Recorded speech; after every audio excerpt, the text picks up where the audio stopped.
Baka ba nakita niyo si Tonya? Hindi naman pala si Tonya yung nakita ninyo eh. Sa susunod, huwag kayong tatawag sa akin kapag hindi si Tonya nakita ninyo. Muntik na kayong pumatay ng ibang tao. Hoy, tandaan ninyo ha, iba ang mamamatay tao sa gumaganti, ha? Ano ba kuya, dahan-dahan naman, butik mo ako matamaan ng cellphone eh. Sensya ka na. Mag-visit lang ako. Saan ka nga pala pupunta? Saan pa? Hindi kay Kenneth. Hindi mo pa talaga tatantanan niya lalaking yan? Saka bakit ang dami na lang gamit, ha? Kuya, huwag ka na maraming tanong. Alam mo kasi may naisip na talaga ako ng paraan para mapansin na talaga ako ni Kenneth. Kaya huwag ka mag-alala. Bye! Wala yan. Basta ito tatandaan mo. Huwag ka masyadong mag-aalala. Wala pa naman silang lead tungkol sa'yo eh. Basta ang importante, mag-iingat ka lagi. At tatandaan mo na lagi ako nandito para bantayan ka, okay? Sige, mauna na ako. Sige. Salamat ha. Okay. Buksan mo pinto. Okay na? Kaya mo? Okay. Hi, Sir Kenneth! Ano?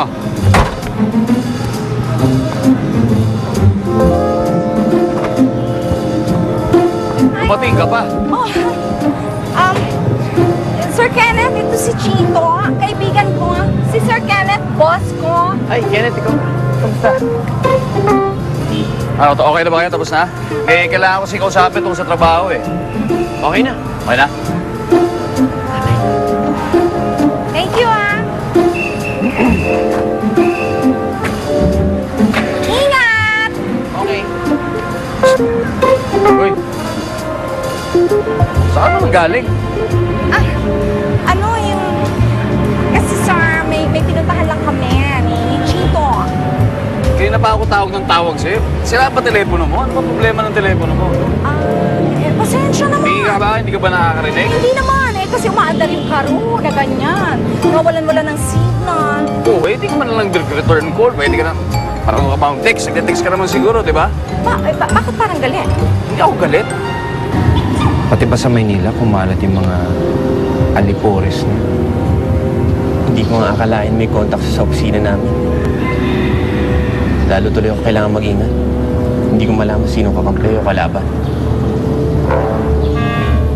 Ano si Tonya? Hindi pa rin siya makakabalik sa dati niyang pagkatao. Alam mo mabuti. Mananatiling mo na siyang Tonya. Kung gano'n ang itsura niya. Para safe siya.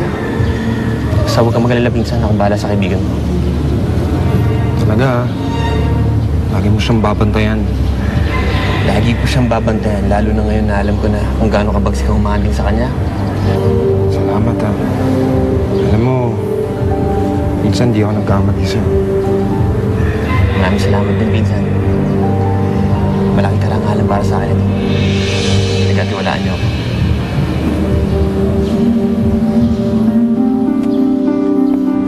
Bakit ka? Wala nga signal, umaandar yung karo.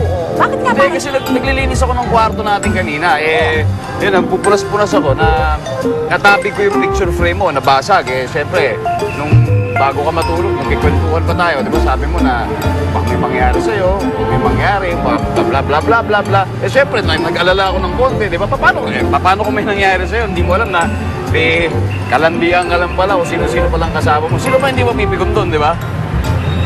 Hoy! Alam ko yan! Ako ikaw Ha? care. Like a care bears. Ano Oh, Ibig ko sabihin niya nagkaalala ka? nasabi ko lang na baka may...